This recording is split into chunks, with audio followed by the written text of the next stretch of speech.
2 to 6 centimetre hail at Burrawa, Harden and Temora, 47 millimetres in 30 minutes at Murrumburra, flash flooding in Lakes Entrance and Paynesville, all thanks to the severe thunderstorms that continue to ravage parts of the southeast. And the risk is not over yet, with further heavy rain and severe thunderstorms likely for New South Wales and Victoria today and tomorrow. We'll start with a look at today's thunderstorm forecast map. Now on this map, our yellow and red areas show where severe storms are possible, if not likely.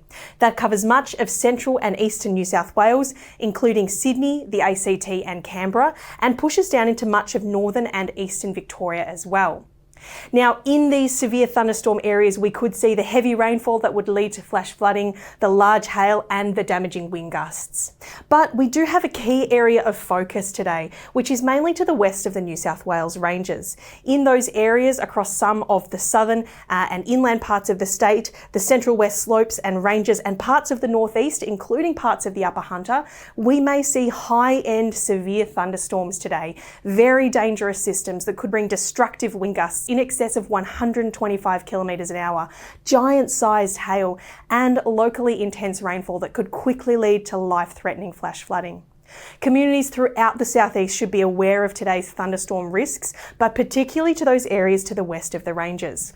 Now, of course, flash flooding is a key concern when heavy rainfall is playing a part with our storm forecast. That can quickly lead to dangerous driving conditions, especially if we have those gusty to damaging winds and hail ongoing at the same time.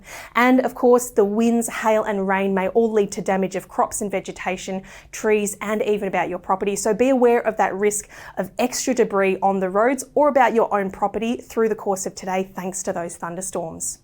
We also have a severe weather warning in place for parts of Victoria and New South Wales. Now, that covers most of Gippsland in Victoria and the south coast in New South Wales.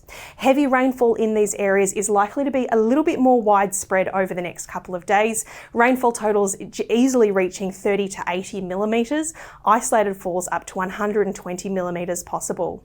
Now, for Victoria, that more widespread risk of heavy rain continues today and is likely to start easing back overnight tonight. But for New South Wales, southeast New South Wales, that risk is likely to continue well into tomorrow as well.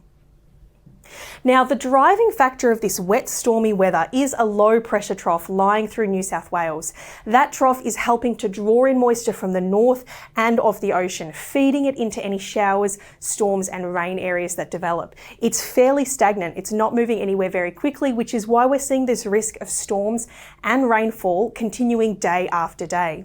It's really showing the focus area through eastern Victoria and southeast New South Wales, continuing as we go into tomorrow, and rain continues about that southeast coast.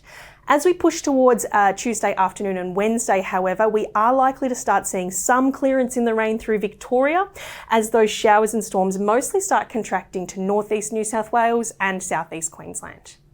Now, a quick look at tomorrow's thunderstorm forecast. Severe storms are once again possible across much of the east, this time including some of those border areas near Queensland as well. We do have severe storms likely, the red areas on this map, across parts of far eastern Victoria, southeast New South Wales and northern inland New South Wales again. Heavy rainfall, damaging winds and large hail will all continue a risk throughout the east tomorrow as that system continues to stay in place, tapping into that unstable air mass and all of that moisture.